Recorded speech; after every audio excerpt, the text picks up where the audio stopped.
The analysis that follows requires the presupposition that in today's medical climate, many, if not most, patients sick enough to be hospitalized will be checked for COVID-19.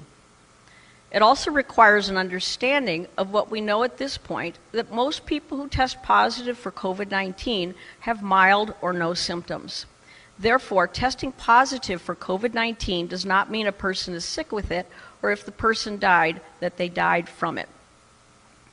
To drive this home, we need to understand how the CDC and National Vital Statistics System are instructing physicians to fill out death certificates related to COVID-19.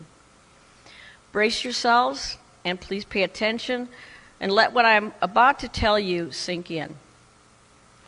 The assumption of COVID-19 death can be made even without testing. Based on assumption alone, the death can be reported to the public as another COVID-19 casualty.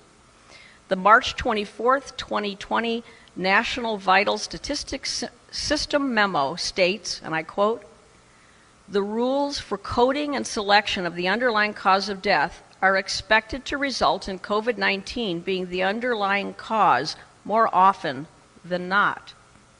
End of quote. The CDC report of cases in the U.S. memo from yesterday states the death numbers are preliminary, quote, and have not been confirmed. So, quote, the results are preliminary and have not been confirmed, end of quote. It's from the CDC website. Here's a quote even more laden with meaning. Stephen Schwartz, National Director of the Division of Vital Statistics, says in answer to the question as stated in the organization's COVID-19 alert, quote, "Should COVID-19 be reported on the death certificate only with a confirmed test?" Check out his answer, and I quote from this memo, of which I have a copy, quote, "COVID-19 should be reported on the death certificate for all decedents where the disease caused or is assumed to have caused or contributed to death. Certifiers should include as much detail as possible based on their knowledge of the case, medical records, laboratory testing, etc." End of quote. I'm sure you all feel so reassured the government is asking doctors to provide their very best guesswork. Not. Fact, quote, "COVID-19 caused death," end of quote, and, quote, "assumed death by COVID-19," end of quote, are not the same thing. And for those who died from something else and had an incidental finding of COVID-19 positivity, dying with COVID-19 is not the same as dying from COVID-19. I'm almost done, but want to clarify the process with another patient example. This is something that could happen commonly. It's not a specific patient I'm thinking of. Let's say it's a sick patient who goes into respiratory arrest at home. He is intubated at home by EMTs. They put a tube down his throat to help him breathe. He's taken to the hospital by ambulance, put on a ventilator in the ICU, put on antibiotics for presumed sepsis, given IV fluids because his blood pressure has bottomed out.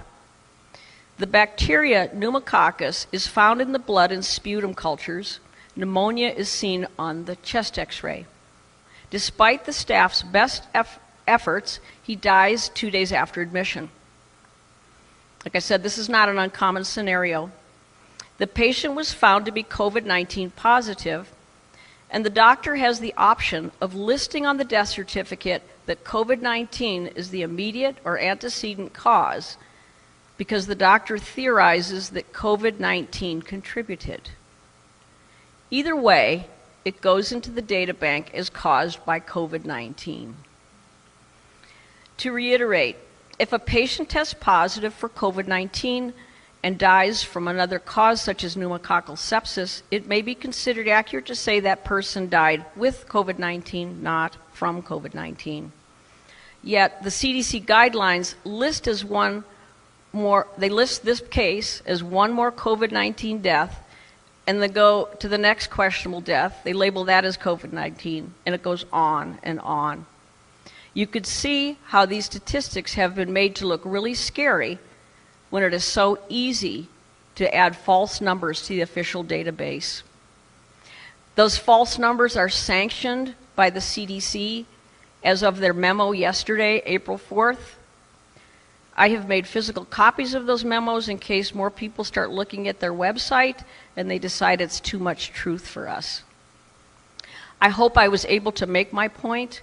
The real number of COVID-19 deaths are not what most people are told and what they then think.